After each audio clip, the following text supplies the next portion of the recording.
se precisar de orientação, aí está, né, o responsável pela construção da fé da criança ao lado. O que o texto nos ensina sobre Deus? O que o texto nos ensina sobre nós?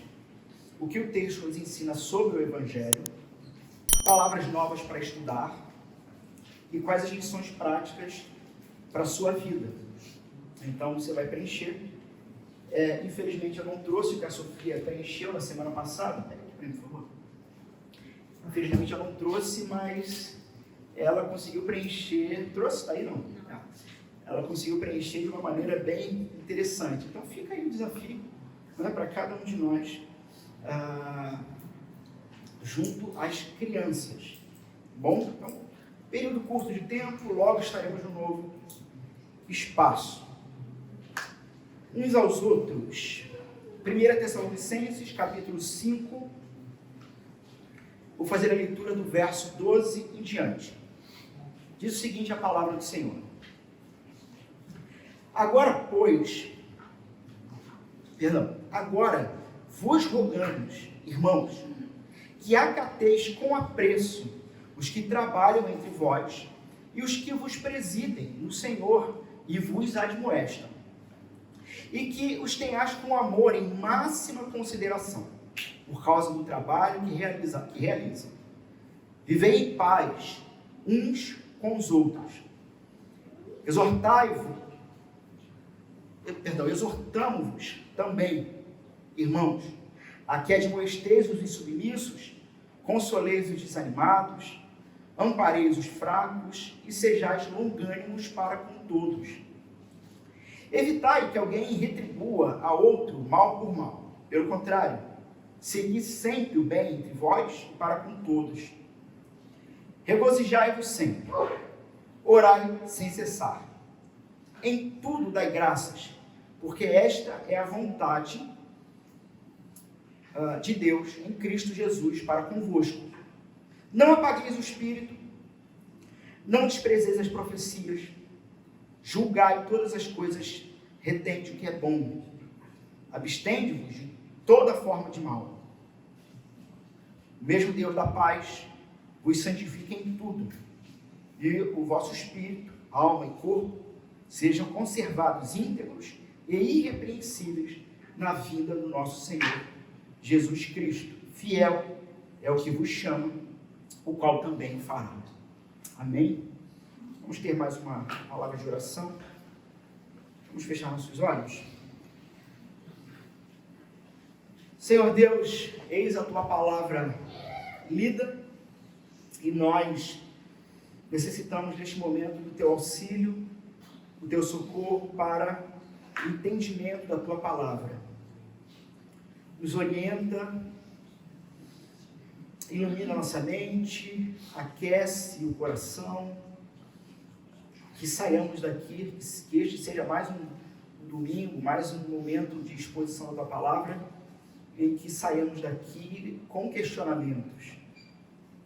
Sim, com respostas eternas, com respostas firmes, vindas do Senhor, mas ao mesmo tempo também com questionamentos sobre nós mesmos, sobre a nossa caminhada contigo e com a tua igreja. Nós oramos confiantes no Senhor e aguardando o teu retorno, em nome de Jesus. Amém. Amém. Podem tomar assento.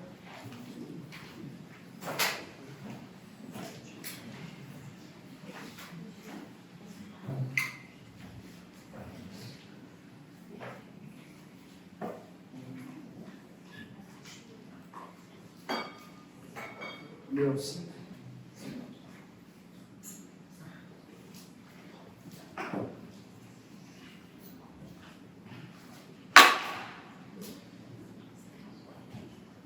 E assim é a comunidade cristã. Quando crianças estão onde elas devem estar, de fato, junto com a igreja, nós vamos nos arrumando e nos adaptando. Irmãos,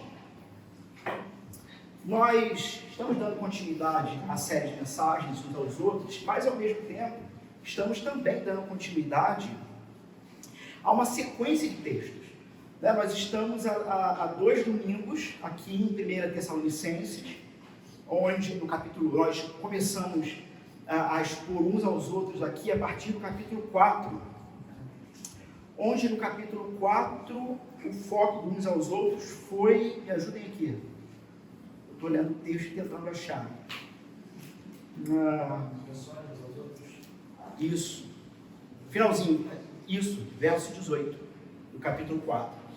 Então, no capítulo 4 houve um foco no consolo, lembrando que o objetivo dessa série de mensagens, e novamente o contexto é uma igreja que está sendo plantada. Então, o objetivo dessa série de mensagens é começar, ou já estamos há algum tempo fazendo isso, né? Consolidando, na verdade, essa ideia de comunidade mesmo, né? Não apenas de um ambiente religioso em que as pessoas se encontram, mas de fato uma ideia de família, de comunidade cristã. Este sermão de hoje é o 10º, bom, era para ser o 12º sermão, mas alguns sermões se tornaram parte 2, 3, 4 e 5. Então já não sei mais qual é o número desse sermão, mas depois desse só falta mais um, que será em Atos, né? E isso já, inclusive, entendendo que nós hoje não vamos expor tudo que foi lido. Nós temos verdades preciosas demais aqui para sairmos correndo, né? Como orar sem cessar, não apague o espírito. Só para explicar, não apagueis o espírito e depois pregar, isso seria um sermão sozinho. Então, nós não vamos nos ater a todos os detalhes desse texto hoje, né? Bom, então começamos no capítulo 4, verso 13, onde a ideia era consolar-vos, pois, uns aos outros, com a seguinte realidade: nós cristãos temos uma determinada esperança que um não cristão não tem. O texto aqui, o apóstolo Paulo, vai, sem nenhum politicamente correto, chamá-los de ímpios. Quem são os ímpios? Aqueles que, não estando seguros em Cristo Jesus, não tendo em Cristo Jesus os seus pecados perdoados, vivem e caminham segundo seu próprio coração, sua própria cegueira, e a ideia então é que, e como já tantos outros pregadores antigos afirmaram, se não me engano, Paul Washer fala algo assim, estão caminhando a passos largos, com um sorriso no rosto, a caminho do inferno. Estes são os ímpios, que não possuem uma determinada esperança que os cristãos têm que possuir. Então o apóstolo Paulo está tratando de uma problemática aqui nesse início do texto. E ele vai dizer, por que nós temos que ter esperança? Porque haverá ressurreição. Isso é maravilhoso. Na sequência, então, nós vimos a partir do capítulo 5, edificai-vos, verso 11, e esse foi o foco de uns aos outros. Edificai-vos reciprocamente, ou uns aos outros. Ele vai repetir no verso 11, consolai-vos e edificai-vos. Ou seja, não somente os cristãos ou a igreja é uma comunidade de homens que possuem a mesma fé, a mesma esperança e que precisam lembrar uns aos outros dessa fé e dessa esperança, por isso a ideia do consolo, mas também uma ideia de construção. A igreja do Senhor é o local onde Ele mesmo, antes da fundação do mundo, determinou que, retirando o ímpio do império das trevas, o transformando em alguém amado e amável, amado por Deus e amável uns para com os outros. Este ímpio deixa de ser ímpio, passa a ser agora visto como filho amado, filho adotivo do Deus Todo-Poderoso e é colocado intencionalmente numa comunidade nova, que possui uma nova lei. E nós, quando começamos essa série de mensagens lá atrás, começamos então com João capítulo 13, onde se afirma essa nova lei, a lei do reino, que é diferente da lei da Babilônia, que é diferente da lei do mundo caído. A lei do reino, a lei da igreja, a lei de Jesus é: amem-se uns aos outros como eu vos amei. Novo mandamento vos dou. E a partir disso, então, o cristão é aquele que é colocado neste novo ambiente. E agora, então, na semana passada, vimos que somos chamados à edificação mútua, entendendo que edificação, o termo edificação, é realmente construção. É a ideia de uma construção, é uma ideia de uma obra mesmo, onde nós estamos juntos e diante das verdades que o apóstolo Paulo trouxe do verso 1 até o verso 10, ele diz: você já tem o consolo da esperança. Agora, junto a esse consolo e com a verdade de que Cristo voltará. Cristo de fato voltará. E vimos na semana passada a importância de não perdermos de vista esse anúncio, essa mensagem. Na semana passada, nós repetimos uma canção, não foi? Que é Alfa e Ômega. Então, na semana passada nós cantamos Alfa e Ômega também, ou não? Foi pós-luz, entendi. Eu achei que tinha repetido. Porque na semana passada eu havia apontado uma canção, mas se vocês perceberem, qualquer canção que nós temos cantado nessa série de mensagens, ou pelo menos neste contexto aqui, são canções, ou nos últimos domingos, canções apocalípticas, canções escatológicas. E na semana passada eu desafiei vocês a se colocarem, se imaginarem num ambiente de culto, onde estamos cantando ao Senhor, Maranata, o Alfa, o Ômega, ora vem Senhor Jesus, e depois talvez da primeira parte da canção, quando vamos entrar na segunda parte da canção, ouvimos sons de trombeta, o Senhor Jesus aparece, todos os olhos verão, os que estiverem mortos ressuscitam primeiro, os que estiverem vivos na sequência têm os seus corpos transformados e todos encontram com Cristo juntos no céu. E você tem uma ideia no texto falando na semana passada que Jesus vem com uma comitiva que é o seu próprio reino para definitivamente resolver tudo, toda lágrima, todo choro, toda tristeza, toda injustiça. Falei até que seria muito bom se ele viesse no domingo passado, quem sabe ele não venha hoje, enquanto a gente prega. O ponto é que é iminente a volta dele. Ele vai voltar e isso é iminente. Você não pode perder isso de vista. E ele vai dizer, então, a partir dessa verdade, se edifiquem, se construam, sejam de fato igreja que se importam uns com os outros. E aí, então, na sequência disso, o apóstolo Paulo ele fecha as duas questões escatológicas e ele está indo para o finalzinho da carta de Tessalonicenses e parece que ele está fechando os assuntos, não é? É interessante lermos, até mesmo como um sermão, mas as próprias cartas, como um avião que sobe. Então você tem a introdução, você decola, você tem a velocidade cruzeiro dessa viagem, não é? Com as doutrinas e com as argumentações. E agora o apóstolo Paulo, ele está pousando o avião. É disso que se trata então, esse finalzinho. E hoje, dentro da série Uns aos Outros, o foco é, verso 13, finalzinho dele, viver em paz uns com os outros. E eu espero que você tenha realmente prestado atenção na liturgia de hoje, nos textos lidos, nas canções cantadas. Porque a grande questão é por que o apóstolo Paulo, logo na sequência do anúncio escatológico, por que o apóstolo Paulo fala sobre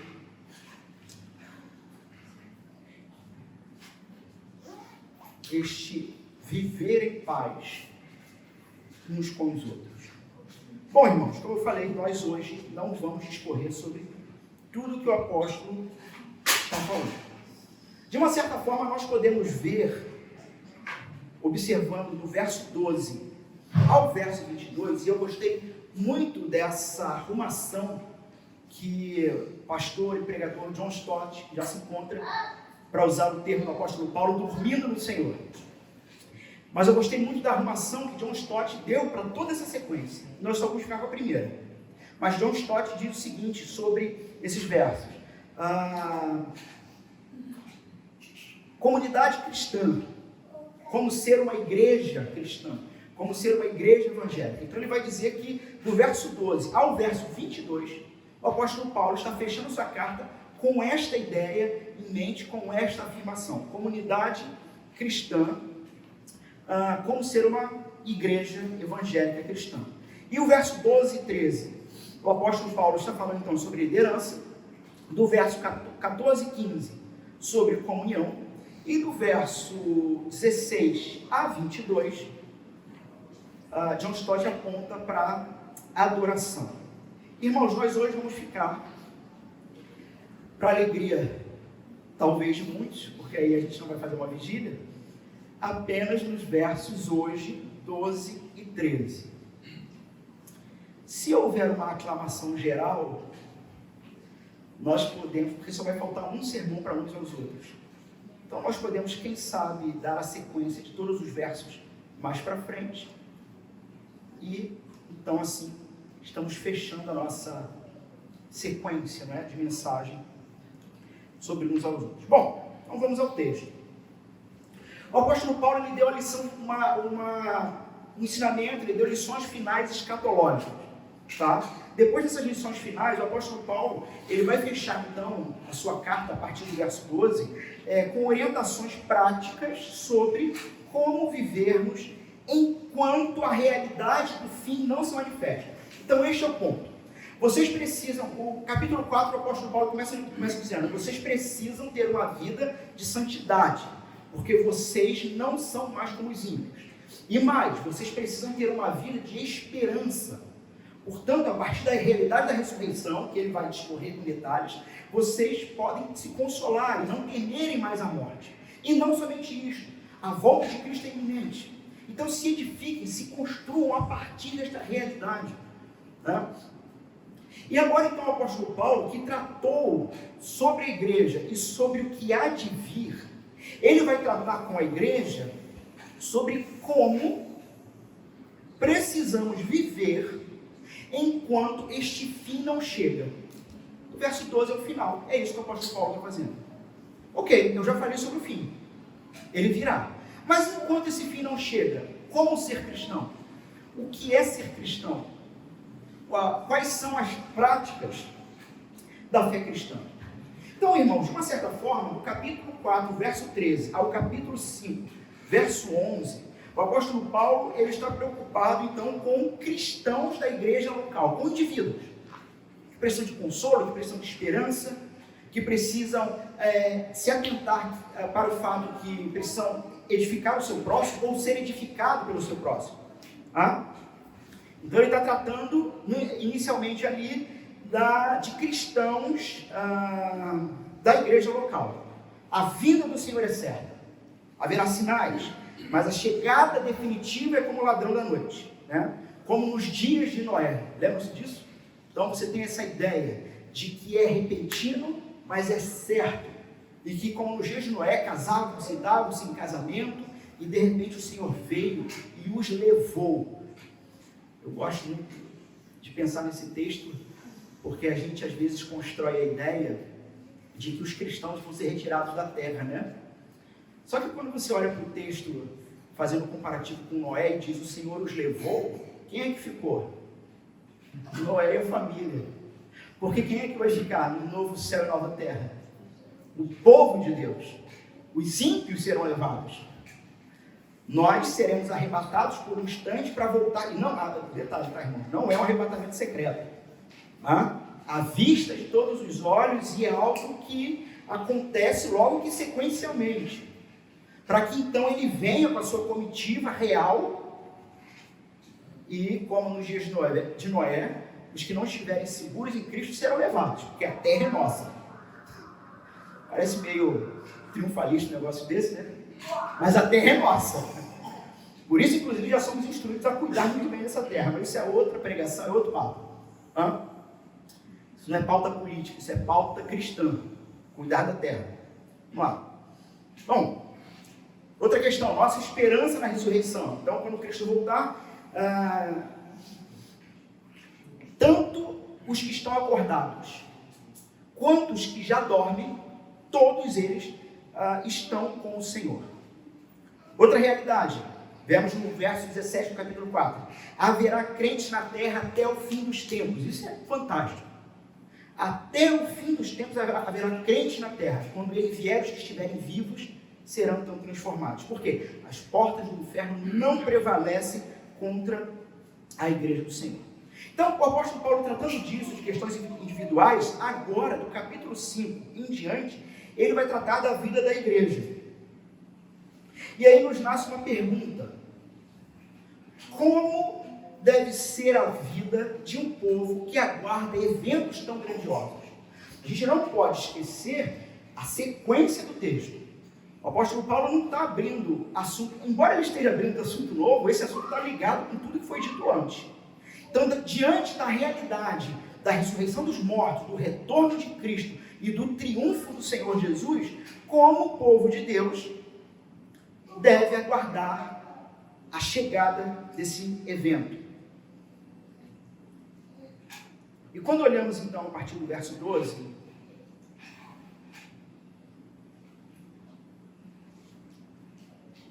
nós vemos que a vida desse povo deve ser pautada a partir de verdades e realidades que o apóstolo vai colocar, se de fato esse povo crê em tudo que está sendo dito. Então, o interesse do apóstolo Paulo é pensar na vida da igreja a partir desses eventos escatológicos.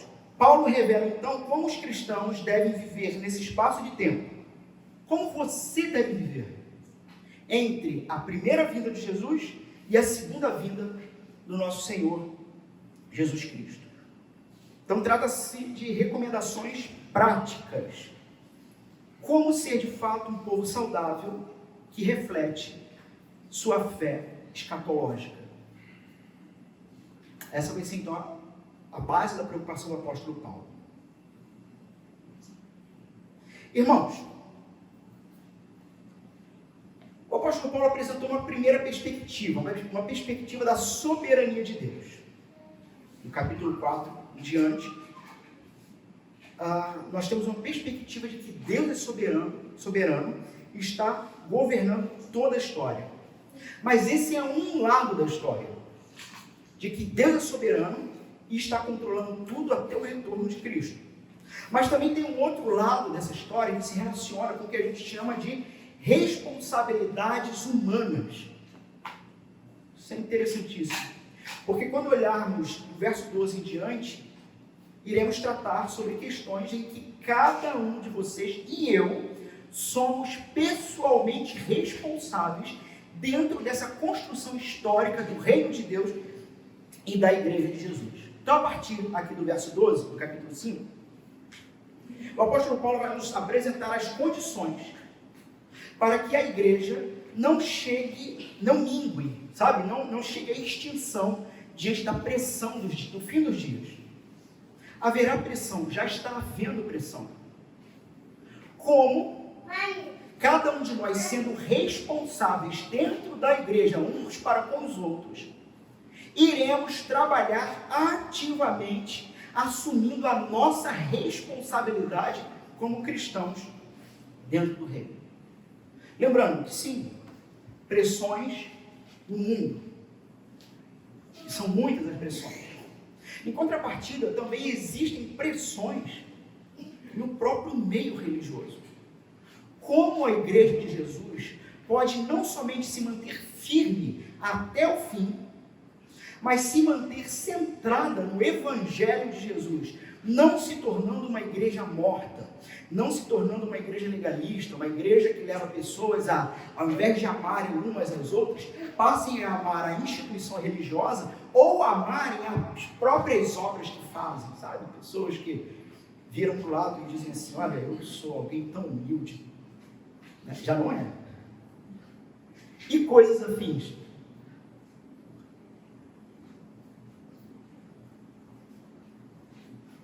Então nós estamos agora diante de um texto que vai falar sobre a manutenção da vida na igreja. Você fala, mas como isso? Por que isso? Alguns fatos que são certos. A igreja é invencível. Eu não sei se você tem toda a consciência do que isso significa, mas a igreja do Senhor Jesus, ela é invencível, ela é imbatível, Satanás não pode destruí-la. Isso é claro, isso é firme. Mas a cada um de nós cabe uma parte desse projeto. Então, como eu disse, hoje ficaremos apenas nos versos 12 e 13. A partir, então, de algumas realidades aqui. A fim de que a igreja, a fim de que a vida da igreja seja preservada até o fim, é fundamental que os seus membros submetam-se, essa seria a verdade central desses dois versos. Vou repetir. Para que a igreja de Jesus seja preservada até o fim, é importantíssimo que os seus membros submetam-se em amor aos seus pastores. O apóstolo Paulo acabou de falar sobre escatologia, sobre o fim. E talvez ele olhe para um lado, olhe para o outro e diga assim, bom, terminei de falar sobre isso, mas eu sei que pressões virão. Né? Vocês se lembram de Paulo se despedindo dos irmãos lá em Atos, dizendo, olha, saibam que após a minha partida, lobos se chegarão e tentarão então devorá-los. Né? Então o apóstolo Paulo, ele não água, sabe, o xarope. Ele é muito consciente da realidade. E qual é a realidade? Cristo virá. Mas agora eu preciso de algumas orientações para a igreja. Veja, o apóstolo Paulo, ele poderia... Pense por um instante, por onde que ele poderia começar? A gente precisa de tantas orientações. Os comentaristas vão dizer, inclusive, que esse trecho final aqui de Tessalonicenses, nós temos um paralelo doutrinário com Romanos capítulo 12, onde algumas verdades eternas de Romanos capítulo 12 aparecem aqui também, ditas de outra maneira, mas é a mesma coisa, ou seja, como se fossem então ensinamentos gerais comuns para a igreja na época. Né? O apóstolo Paulo poderia começar por vários assuntos, do tipo, orem sem cessar. Ué, mas o apóstolo Paulo falou isso? Falou, está em que verso? Olha na sua Bíblia. Olha na sua Bíblia, não vou olhar aqui não. Me diga em que verso está. 17. Orai sem cessar. Regozijem-se, alegrem-se. Está onde? 16. Em tudo dai graças, não apagueis o espírito, não desprezeis as profecias. O apóstolo Paulo vai dar um monte de orientação. Mas vocês acham que é à toa o início dessas orientações será a partir do que, não tenho dúvida, o apóstolo Paulo entendeu que é a fonte de nutrição do povo de Deus. Quem? Os pastores. É a fonte, ou é o ponto, talvez o alvo, em que Satanás e seus aliados tenham como primeira mira para destruição do povo de Deus. Lembra-se de Jesus falando, lógico, ele estava no primeiro momento falando dele mesmo, mas é uma verdade. Fere o pastor, o que acontece com o rebanho? Dispersa. O apóstolo Paulo, então, ele vai começar a trabalhar essa salubridade, esse ambiente saudável da igreja, a partir do púlpito, e nós temos então aqui mandamento do Espírito Santo de Deus para a igreja. Então essa é a verdade, essa é a realidade desses dois versos. E eu não sei o que vocês esperavam de vivam em paz uns com os outros. Mas quando a gente começa a pontuar o que Paulo está falando para chegar até essa frase, acho que muita coisa vai mudar. O que ele está falando, afinal de contas? Viver em paz com quem e por quê? Qual é o problema? Então, para que a igreja seja preservada até o fim, é fundamental que seus membros submetam-se em amor aos seus pastores. Se nós queremos que a vida da igreja, ou na igreja, seja algo sério e praticável, sabe? Seja algo belo, seja algo que de fato reflete o reino de Deus, seja algo que reflita a vontade do Senhor Jesus, onde o nome de Jesus é glorificado. Sabe, uma igreja onde o nome de Jesus é glorificado, uma igreja onde o testemunho de Jesus é preservado na história. Isso é muito sério. Lembra-se quando Jesus disse: eles vos reconhecerão como os meus discípulos quando vocês o quê? Souberem muita teologia? Não é esse o ponto. Irmãos, a grande maioria aqui, se não todos ou quase todos, já me conhecem muito bem para saber que eu não desprezo a teologia. Muito pelo contrário. Mas o ponto é que só há um conhecimento que de fato salva: o conhecimento do Cristo, o Cordeiro de Deus que tira o pecado do mundo. Então, uma igreja que não somente preserva o testemunho de Jesus, né, mas que, à luz aqui do capítulo 5, versos 12 e 13, uma igreja que aprende a se submeter aos seus pastores. Verso 12: agora vos rogamos, irmãos, que acateis com apreço os que trabalham entre vós e os que vos presidem no Senhor e vos admoestam, e que os tenhais com amor em máxima consideração, por causa do trabalho que realizam. Vivei em paz uns com os outros. Então, irmãos, algumas verdades nós já pensamos aqui no texto como colunas de base para que o apóstolo Paulo vai trabalhar com a igreja, né? Pelo menos uns 2 ou 3 pilares aqui para serem colunas de sustento. Primeiro, Deus, na sua soberania, ele estabeleceu que houvesse na igreja líderes e liderados. Todo mundo foi chamado para ser líder na igreja, na condução da igreja? Não.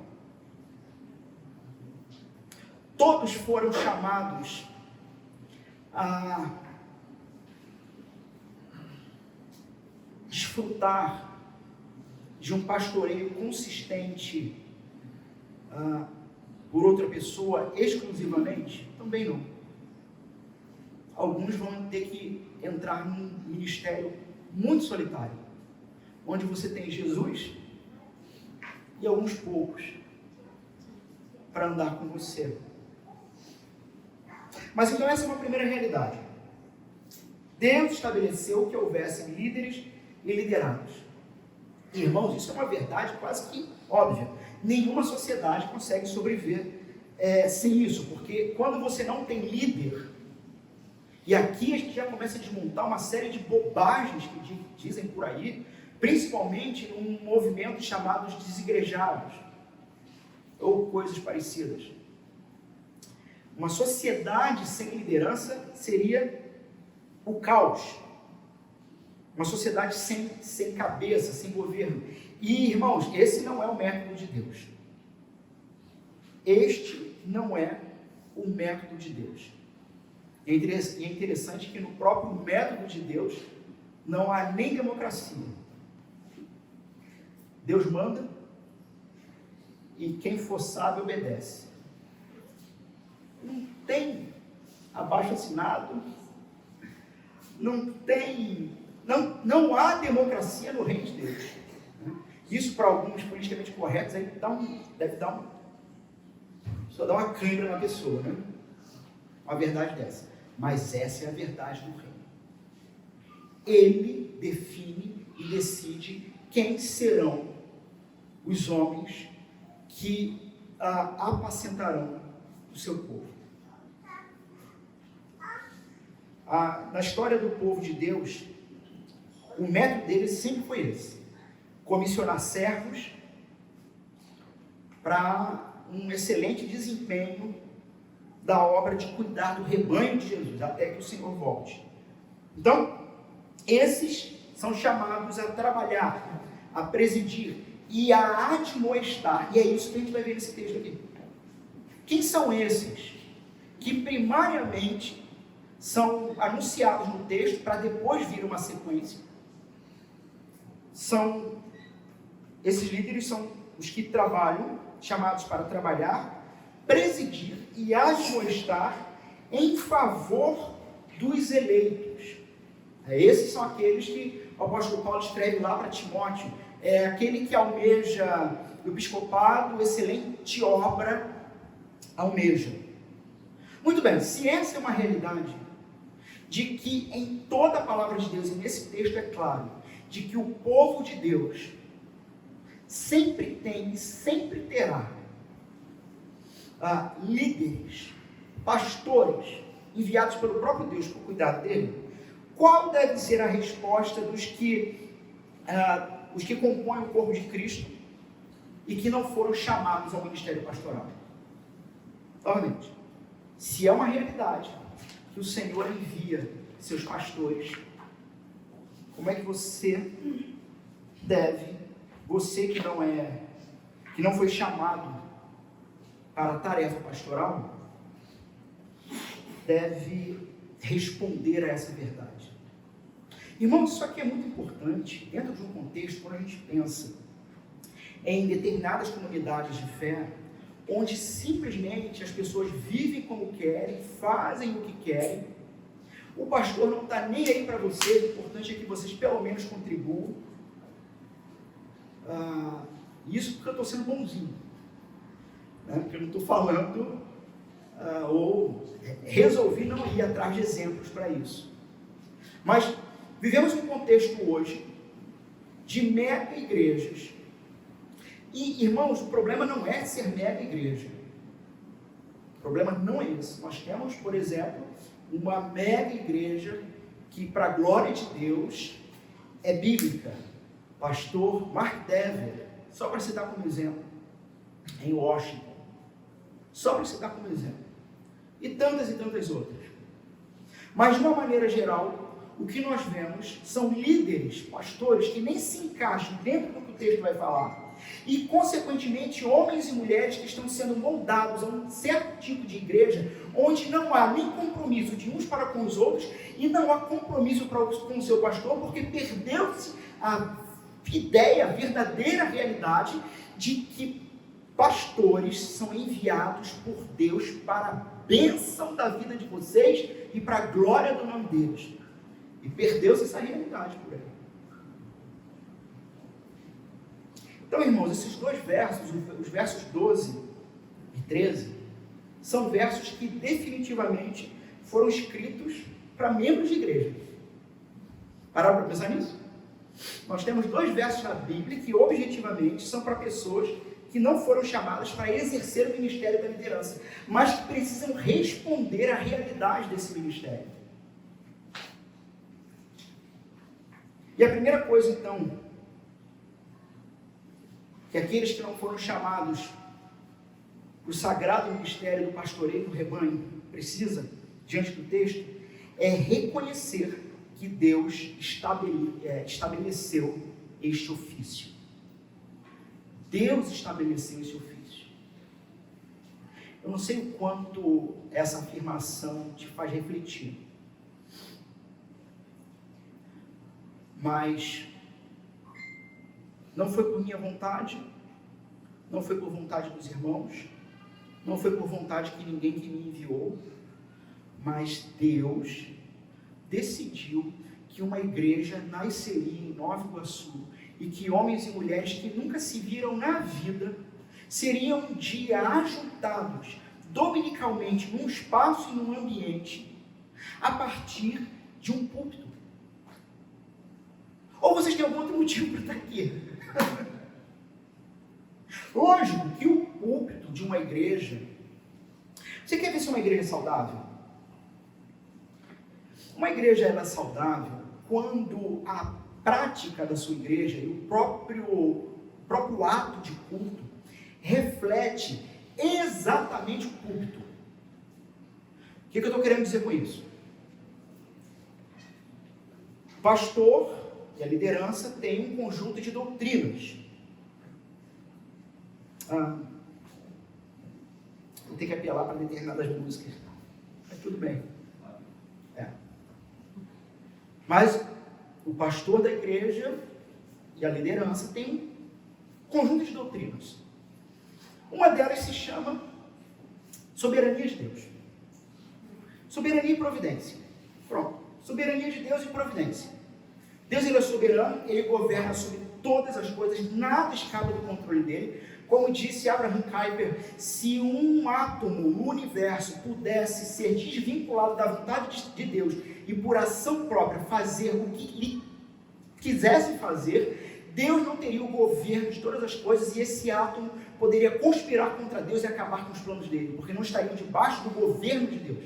A doutrina da soberania de Deus afirma isso, que o Senhor controla, governa sobre tudo, nada o pega de surpresa, nem mesmo a morte do seu querido filho. Não pega Deus de surpresa.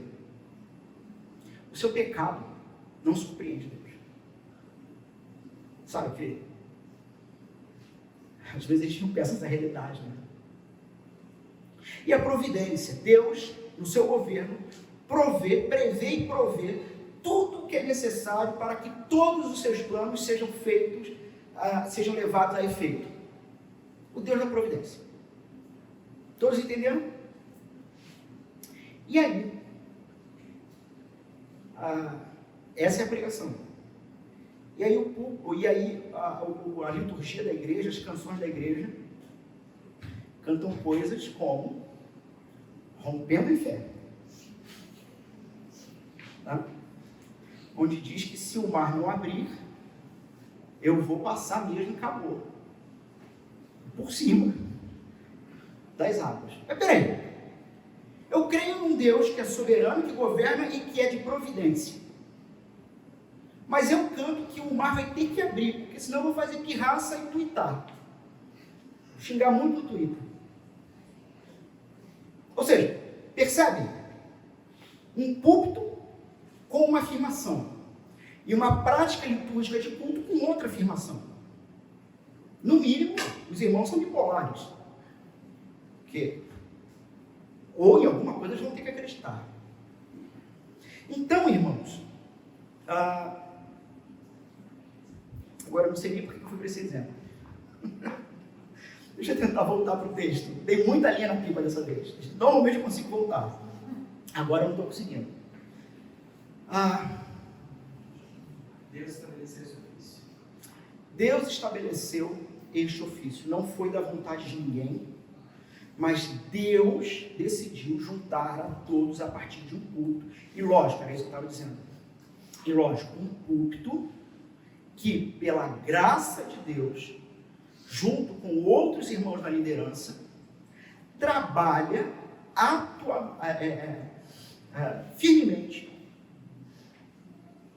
para que toda a prática da igreja e os irmãos sejam construídos e consolados e organizados e organizem a própria vida a partir deste púlpito que tem a palavra de Deus como o seu centro, a palavra e o evangelho do Senhor Jesus.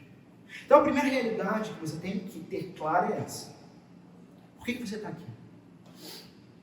Você consegue reconhecer a soberania, já que eu falei de soberania, a soberania de Deus na sua vida, em te juntar com pessoas que você nunca imaginou que conheceria, em torno de uma palavra, de um culto, e de alguém que se dedica e se prepara para expor essa palavra. Você reconhece que Deus estabeleceu isso dessa forma? Agora vos rogamos, irmãos, que acateis com apreço. O apóstolo Paulo começa então assim. Meu relógio aqui deu que horas tem ali? 7h40. Tá. Deu uma coisa aqui. Que acateis com apreço. Ou seja, o apóstolo Paulo aqui está falando sobre apreciar o valor daquilo que o Senhor está te dando. Ter em mais alta consideração. Então ele começa dizendo assim: vai vir tudo isso, e a primeira coisa que vocês têm que começar a ter em mente para reconstruir ou para organizar todo o resto da vida é quem Deus colocou na sua vida para te instruir. E aprecie isso. Tenha em mais alta conta, tenha em consideração. Eu ia fazer uma brincadeira aqui, mas talvez alguns irmãos... A brincadeira ia ser a seguinte: quando o pastor mandar um WhatsApp, responda, mas aqui não é nada para ninguém não. Mas era só uma brincadeira, contenha apreço. Que alguns aí estão tudo bem. Mas tenha em mais... Lógico que isso aqui não é isso a ideia. Tenha em mais alta conta. Nós temos uma construção aqui no grego que a ideia é: volte os olhos, a mente e a atenção para esse fato. E a partir desse fato, comece a prestar atenção no que esse que foi colocado por Deus está disposto ao Senhor para fazer com você. E honre isso. Honre isso. Um comentarista bíblico chamado Werner Bohr disse o seguinte: sem dúvida, o Novo Testamento conhece unicamente membros ativos da igreja. A imagem moderna de igreja, de uma massa passiva, em prol da qual se empenham alguns ministros, é profundamente não bíblica. Então, novamente, o que o comentarista está dizendo aqui? Que o Novo Testamento sempre reconheceu que membro de igreja é gente que se conhece e que tem relação uns com os outros e com o seu pastor. E aqui o autor já está fazendo uma crítica ao que eu estava falando antes. A imagem moderna de uma igreja que se trata de uma massa passiva, ou seja, só vai lá para curar caroço, entenderam, né? Só procura para ficar rico, ou seja, uma massa passiva. Não é bíblico. E contradiz a essência da igreja de Deus, de Jesus. Por isso, continua Werner, a presente carta, ao mesmo tempo, salientou e pressupõe como fato. Olha o que Paulo salienta aqui. Consolai-vos uns aos outros. Então, você é alguém ativo dentro dessa comunidade.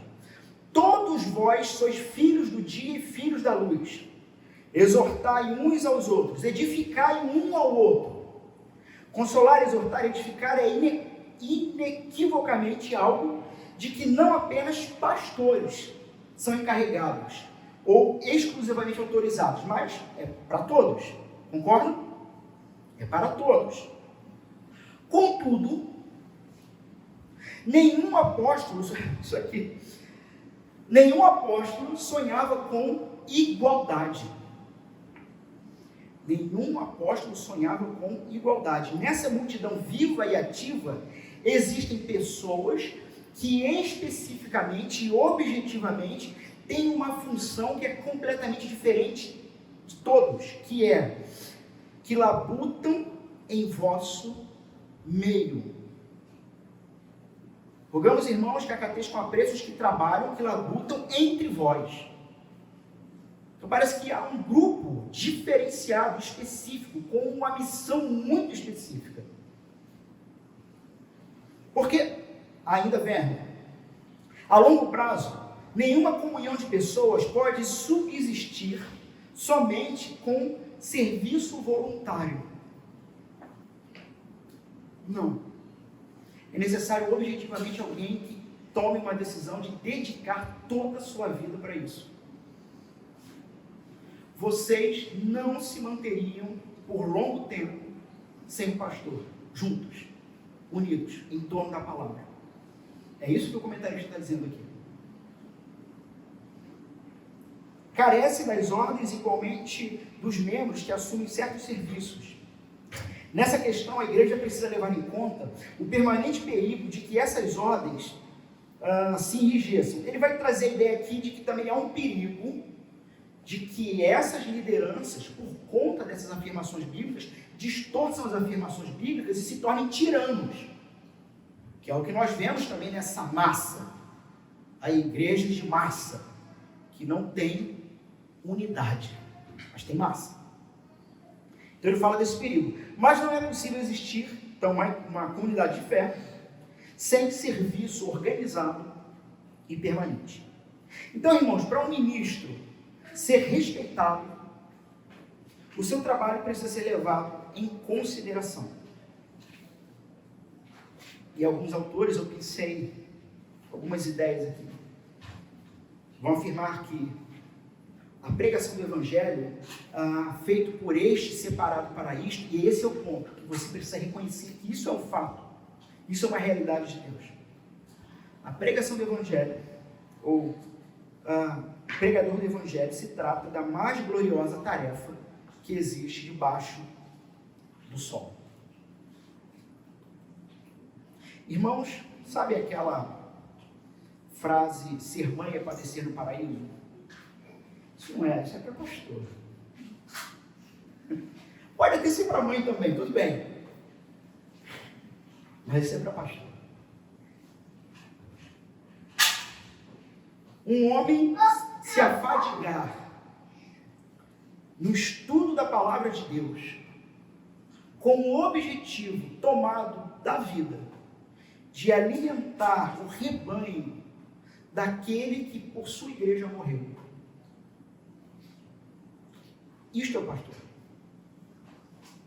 Martin Lloyd Jones, pregador, já se encontra no Senhor também, pastor, diz o seguinte: para mim, Lloyd Jones, a obra da pregação é a mais elevada, a maior e a mais gloriosa vocação para a qual alguém pode ser convocado. Por isso eu lhes digo, se eu tivesse 100 vidas para viver, eu consagraria as 100 ao ministério pastoral. Se Deus, na sua infinita sabedoria, estabeleceu que uns na sua igreja tivessem a incumbência de ensinar e liderar, logo Ele estabeleceu também que outros tivessem o dever de aprender e se sujeitar. E nós vamos entender por que se sujeitar, qual vai ser a diferença de alguém em que de fato você deva obedecer o Espírito Santo que diz, sujeite-se a esse. Qual a diferença desse para um tirano? Vamos ver nesse texto também, nesses 2 versos. Então, esses versículos se tratam de uma única frase na qual o apóstolo Paulo pede à congregação, a um grupo específico na igreja, não somente o respeite, mas os tenha em alta estima e os ame pelo trabalho que eles fazem. Então, a ideia aqui é perceber, é reconhecer o trabalho daqueles que o Senhor enviou para cuidar de você. Então nós vamos ver aqui no texto que se trata de um grupo específico dentro da igreja que apresenta 3 características específicas. E vejam, não são 3 características separadas, ou esses não tem uma, mas não tem a outra, não. Esses enviados do Senhor, dos quais você precisa perceber, atentar e amar e valorizar, serão líderes com 3 características específicas. Então, do que se trata, qual é a natureza do ministério pastoral? Se trata de, envolve trabalho, envolve presidir, e envolve admoestar. O ofício pastoral e as qualificações necessárias para o seu ofício. Então este homem está no ministério sagrado, ele precisa ter a capacidade para liderar, instruir. A gente vai ver já na primeira característica do trabalho, alguém que trabalha, logo ele é alguém que não pode ser preguiçoso, pois o apóstolo Paulo diz que este é alguém que trabalha. Agora vos rogamos, irmãos, que acateis com apreço os que trabalham entre vós. A palavra grega para trabalho, a tradução ou a ideia, né, do grego seria ficar cansado, fatigado, exausto, com labuta ou carga ou aflição. Então você tem essas três possibilidades desse que trabalha dentro dessa palavra no grego. Tem labuta, que tem carga, que tem aflição, que vem a se fadigar, a trabalhar com empenho exaustivo. Ou, uma outra possibilidade, trata-se também de trabalho corporal. O verbo, então, aqui, John Stott vai dizer, pastor e pregador já falecido. Acho que tudo que eu vou falar aqui já morreu, tá, irmão? Se alguém estiver vivo, eu falo, tá vivo. Se eu não falar nada, é porque já morreu. Mas John Stott vai dizer o seguinte, que o verbo aqui se refere a uma ocupação manual. Significa fatigar com trabalho árduo e esforçar-se, empenhar-se e exaustivamente crescer nesse trabalho. Então essa é a primeira característica desses que você precisa reconhecer que Deus enviou para cuidar de você. E, irmãos, não é trabalho fácil. Não é um trabalho fácil. Imagine o que é um homem não apenas se ocupar de sua vida. Você consegue se ver assim? Imagine o que é um homem não apenas se ocupar de sua vida, mas se ocupar da vida dos outros. Se ocupar do estudo da palavra, gastar horas para comunicar as verdades eternas, e essas verdades precisam chegar ao povo de maneira clara, objetiva, prática. Nem sempre a gente consegue ser tão assertivo, mas esse é o objetivo. E um detalhe, irmãos, não é uma vez, semana após semana, incansavelmente, até que ou Cristo volte e nos encontre vivos e seremos transformados, ou até que nós durmamos no Senhor e nos encontremos com Ele.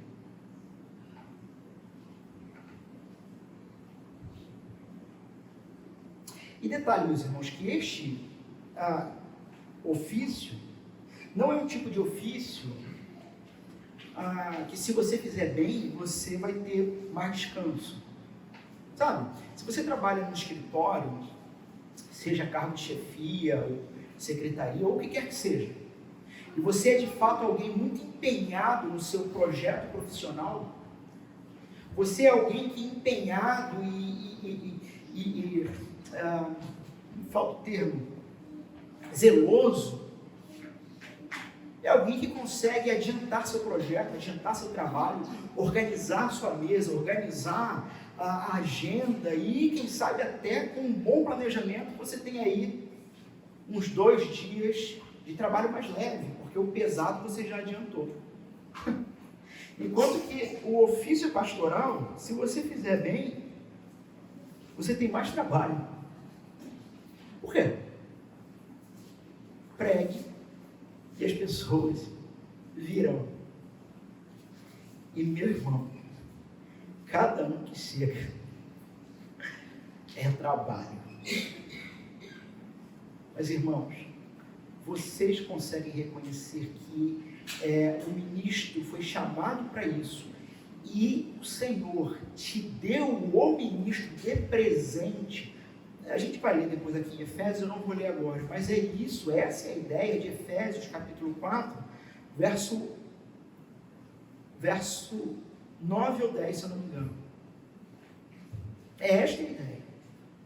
Depois a gente vai ler esse texto, está aqui no esboço. A ideia de que Deus graciosamente presenteou, deu de presente. E aí Paulo faz uma digressão com Cristo, depois volta para dizer que o Senhor deu os pastores, mestres, apóstolos, e aí há uma sequência para a igreja.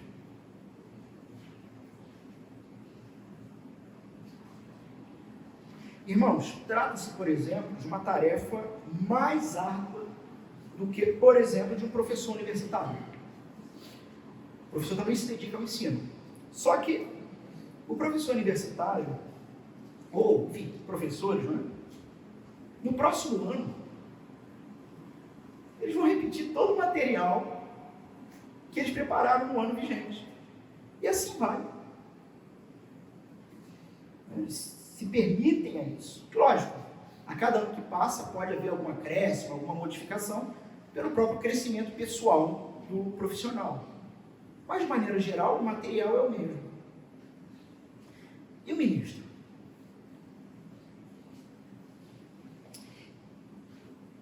O ministro, ele precisa dirigir o mesmo povo.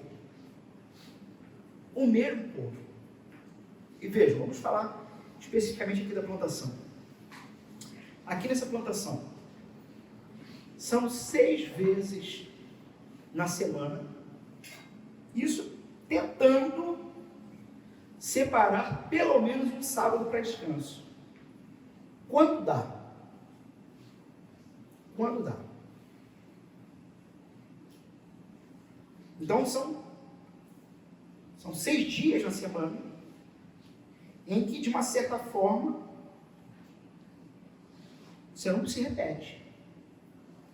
Veja, pregação dominical, por enquanto, é só uma por domingo.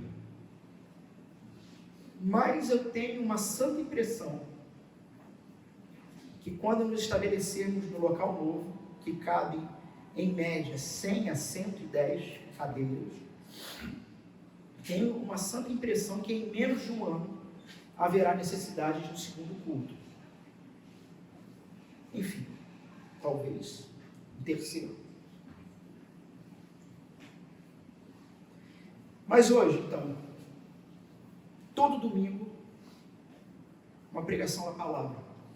Que se você vai pregar numa média de 50 minutos a 1 hora, você tem que ter estudado pelo menos 24 horas. E lógico, não são ininterruptas. São sequenciais. Então você estuda 24 horas, uma média de 20 horas de estudo, para que você apresente um sermão bíblico e coerente de 50 minutos a 1 hora. Estudo de quarta-feira.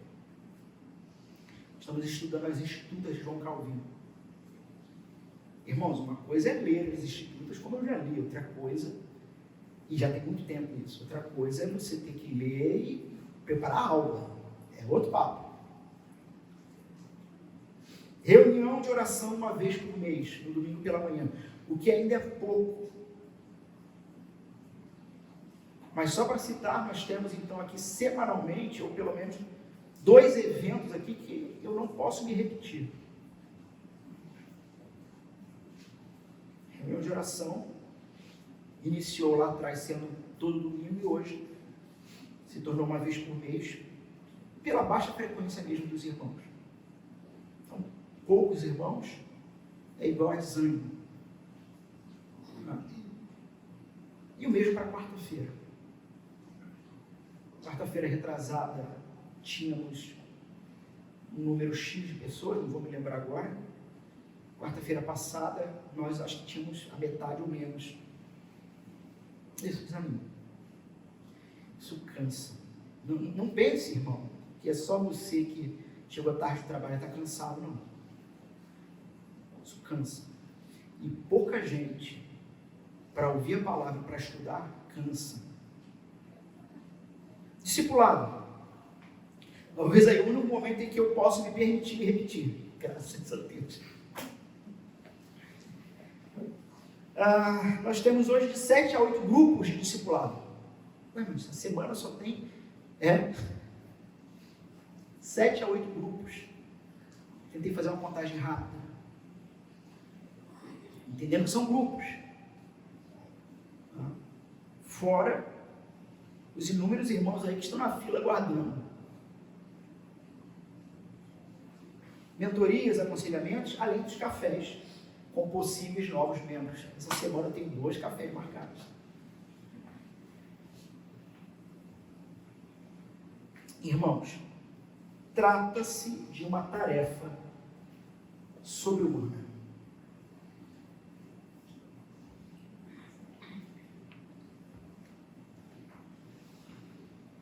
E mais ainda, pense em tudo isso,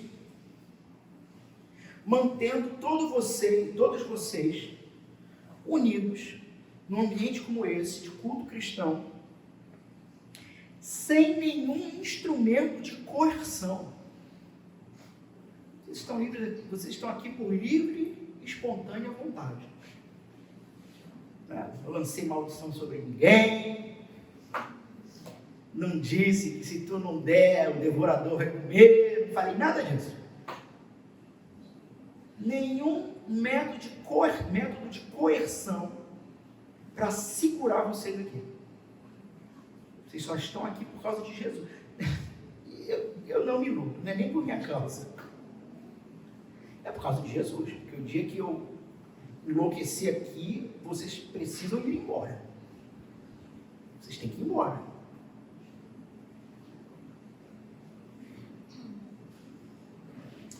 Sabe, é você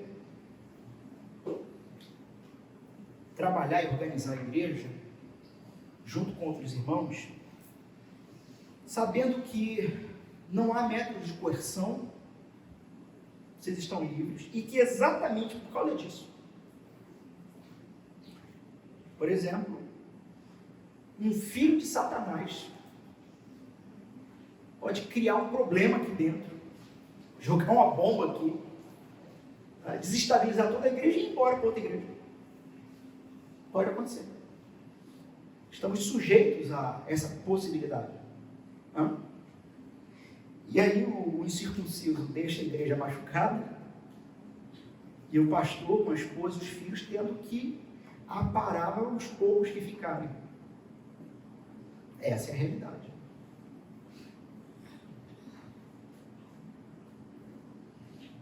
O pastor Charles Spurgeon vai dar uma resposta aos que não estavam à altura do ministério sagrado e que queriam ser pastor de qualquer jeito. Ele vai dizer o seguinte: em geral, a minha resposta é essa. Charles Spurgeon falando. Eu entendo. Você fracassou em tudo. Mas, aí você acha, então, que o Senhor o dotou especialmente para o serviço. Ou seja, é o sujeito que não deu para nada. Tá? Conseguiu ser médico, advogado, pedreiro. O cara não deu para nada. Professor.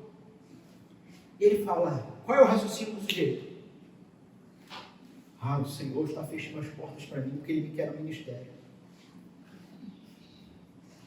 Aí Spurgeon continua, mas eu receio que você se esqueceu de que o ministério precisa dos melhores homens e não dos que não conseguem fazer qualquer coisa. Um homem que teria sucesso como pregador provavelmente sairia bem como comerciante, advogado ou qualquer outra profissão. Um ministro realmente de valor seria ótimo em qualquer outra ocupação. Dificilmente haverá coisa impossível para um homem que mantém unida uma igreja durante anos e que é capaz de edificá-la através de centenas de domingos consecutivos. O que o Spurgeon está dizendo é que para um sujeito desse nada é impossível. Me lembro de um vídeo que, para quem vem dizer para mim que quer ser pastor, e os que já vieram falar isso para mim, vocês sabem o quanto eu faço de tudo para tirar isso da cabeça de vocês. Vocês sabem disso. Aliás, eu tenho uma missão. É impedir que gente deslumbrada entre onde não deveria entrar.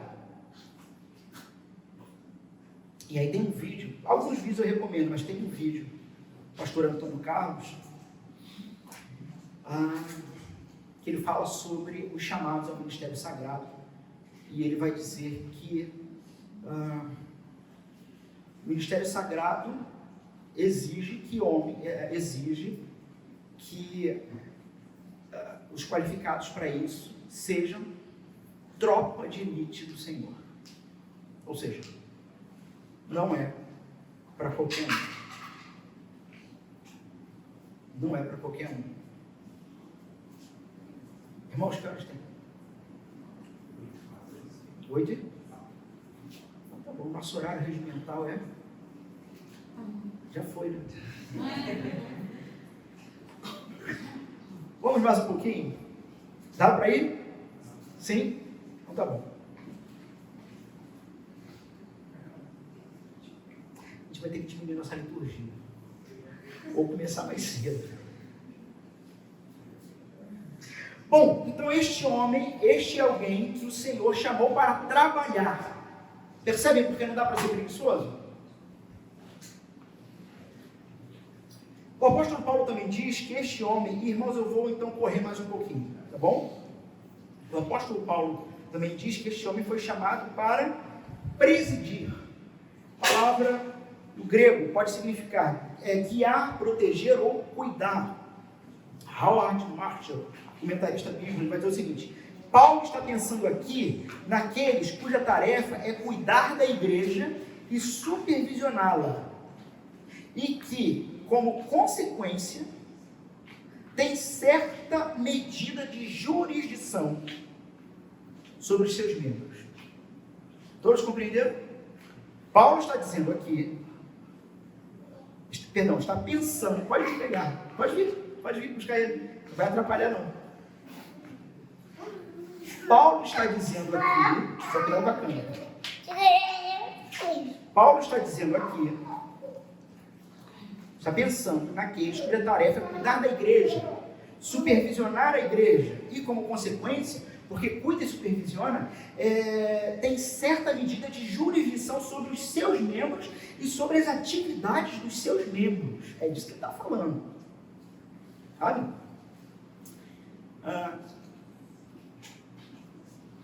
Eu já falei isso aqui em outros sermões. Eu não fico, irmãos, olhando status, stories e postagens. Eu realmente não fico. Eu não tenho tempo para isso. E quando eu olho, saiba, é porque eu deveria estar dormindo. Aí resolvi dar uma olhada. E mesmo assim não vou atrás dos irmãos. Coisas aparecem para mim. Né? Mas eu já também falei em outros momentos. Que quando eu perceber você no seu status ou no seu feed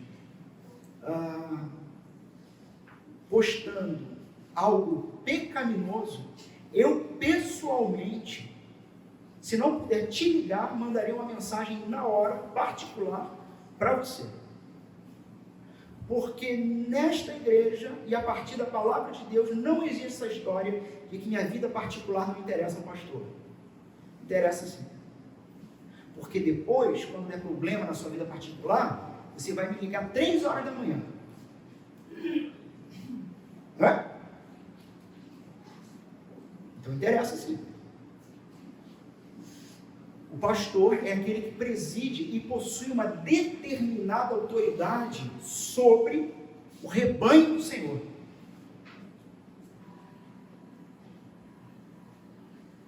Então esses presidem. E vejam, e aqui está a grande questão, a grande diferença. No Senhor, esta vai ser a diferença de um pastor bíblico para um tirano. Ele se encontra presidindo no Senhor. Moody, não sei quem conhece esse pastor também, D.L. Moody, comentando isso, no Senhor, mostra que Paulo está falando de autoridade espiritual e que envolve admoestação e advertência, especialmente onde esteja envolvida conduta repreensível. Então, são representantes de Cristo. Estes. Cristo governa a igreja dele através da pregação destes que possuem autoridade para chamar a correção. Como que Cristo exerce o seu ofício real na Assembleia dos Santos? Através da pregação da palavra de Deus. João Calvino vai afirmar isso. Que é levada a efeito pelos seus ministros fiéis.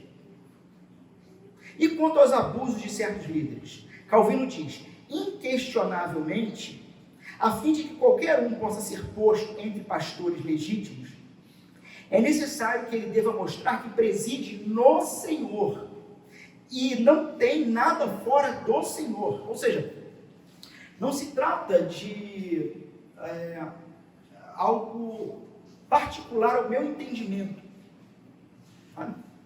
Se em algum momento eu te admoestar e te corrigir a partir de uma perspectiva particular minha, é você que tem que me corrigir. Porque a admoestação e a correção é do e no Senhor. É a palavra de Deus que deve fazer isso.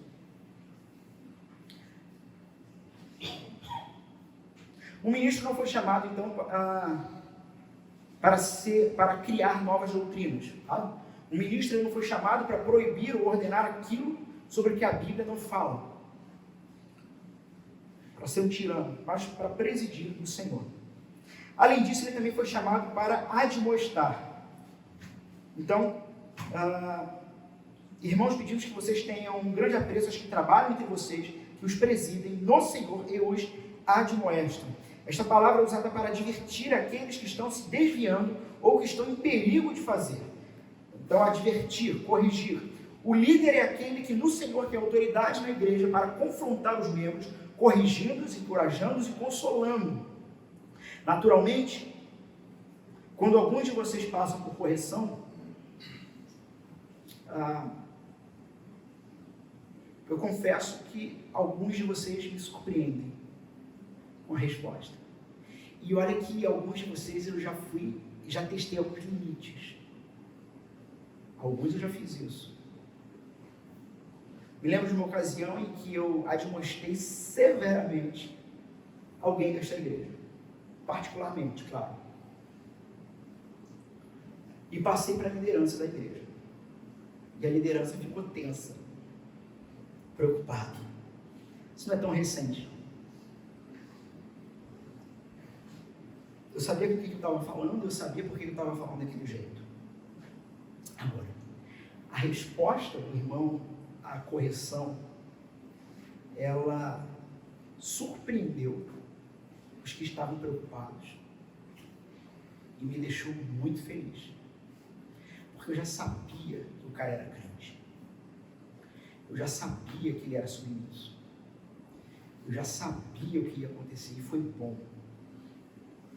Todos crescemos.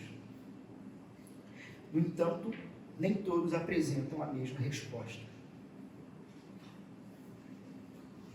Talvez porque nunca ficou claro que é isso que o pastor faz. Ou talvez não reconheçam em mim essa autoridade de Deus para a correção. E de fato, nesse caso, a orientação é que realmente procure uma outra igreja. Porque pode ser que aquele que o Senhor preparou para te conduzir no reino pode ser outro pastor. E não. O Senhor dá os seus pastores. Então essa é a tarefa do pastor. Trabalhar, presidir e admoestar. As três frases tomadas juntas, pois, descrevem as atividades daqueles para as quais o cuidado da igreja é entregue, que trabalham para o bem dela, que são responsáveis pelo seu bem-estar e, portanto, que dirigem a sua atividade, e que têm autoridade para falar uma palavra de advertência aos membros que precisam dela. Semelhantemente, a autoridade é exercida no Senhor, dentro do contexto de uma situação em que Jesus é reconhecido como Senhor, e onde este reconhecimento controla o comportamento dos seus membros. Então, como que a igreja deve se portar enquanto Jesus não volta? Primeiramente, percebendo, abrindo os olhos, abrindo o entendimento e atenção para com aqueles que são enviados para trabalhar entre vós, para presidi-los e para admoestá-los. O texto vai dizer que vocês precisam levar isso em altíssima conta. E o verso seguinte vai dizer que vocês precisam ter essas pessoas, verso 13, em máxima consideração, com amor por causa do trabalho que realizam. Aqui eu teria, irmãos, alguns textos para nós lermos, eu não vou ler, mas alguns textos que mostram como o Senhor severamente tocou naqueles que se levantaram contra os que o próprio Senhor levantou. Nós lemos o texto na nossa liturgia. Mas, por exemplo, Números 12, de 1 a 5, onde Miriam e Arão se levantam contra Moisés. E Moisés intercedeu. E teria outros textos aqui, mas nós vamos ganhar tempo. Veja, tem essas pessoas então na mais alta consideração. Uma versão desse texto, uma versão siríaca desse texto, diz assim: honrem os pastores abundantemente.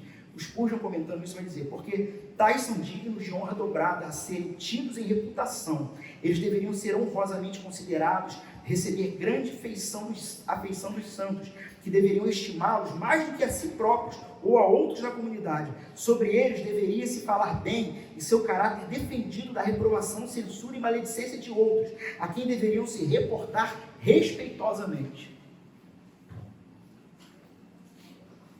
Puritano John Gill vai dizer que deveriam receber provisão honrável, a qual é parte dos dobráveis honorários dos quais são merecedores. Tenham em máxima consideração.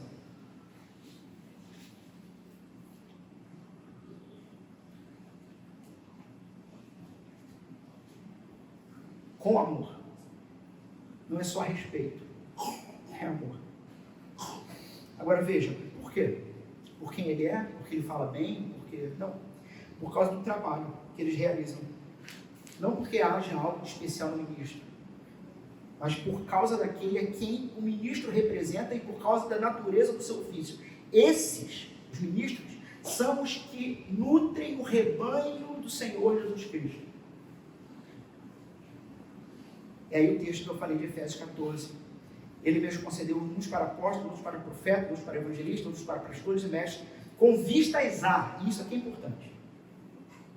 O que você deve esperar do seu pastor? Não espere paparicação, porque os que já me conhecem há mais tempo sabem que eu sou péssimo nisso, eu não faço isso. Não é nem porque eu não quero, eu não sei. Graças a Deus eu não sei paparicar. Mas o pastor não foi chamado para isso. Efésios 4:2 vai dizer qual é o objetivo que faz o pastor. Com vistas ao aperfeiçoamento dos santos para o desempenho do seu serviço. O meu papel é trabalhar cada um de vocês para os capacitar e os aperfeiçoar para o serviço de Deus e para a edificação do corpo de Cristo. E isto é o que vocês devem esperar do seu pastor. Então, se um dia, eu espero poder em todas as festas que você me chama, de verdade, e haja dieta durante a semana, mas se um dia eu não puder ir, não fique chateado com isso, mas tenha uma firme convicção: o pastor não foi chamado para ir em todas as festas e eventos dos membros da igreja, senão eu não consigo cumprir o verso 12, trabalhar duramente para aperfeiçoar cada um de vocês no corpo de Cristo. Não dá. Não dá.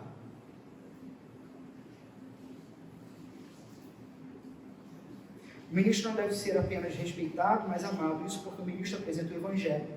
E o Evangelho é amado, porque apresenta um Deus que é bom. Quem ama o Evangelho e o seu Deus ama aqueles que estão engajados no anúncio. E aí, por fim, diante disso, tendo isso com realidade, e aí os 2 versos ele trabalhou com os irmãos em relação aos ministros, nos versos seguintes ele vai trabalhar agora novamente uns para com os outros.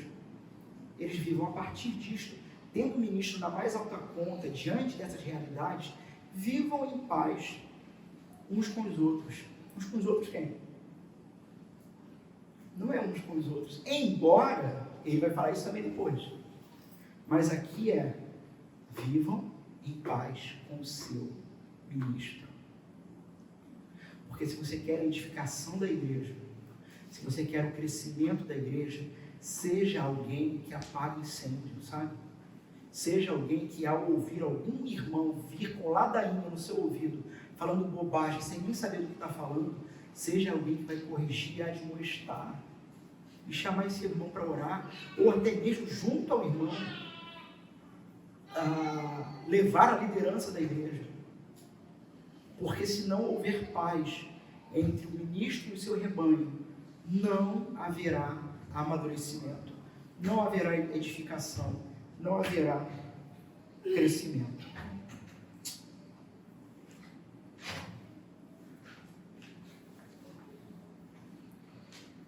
Gostaria de orar com os irmãos, já novamente agradecendo aqueles que nos visitam, praticamente já não são nem tão visitantes, são, mas a gente vai resolver isso agora, sem nenhuma pressão, tá? Mas agradecer a todos, visitantes não são de primeira viagem, eu acho, não lembro, não são, mas nós temos aqueles que nos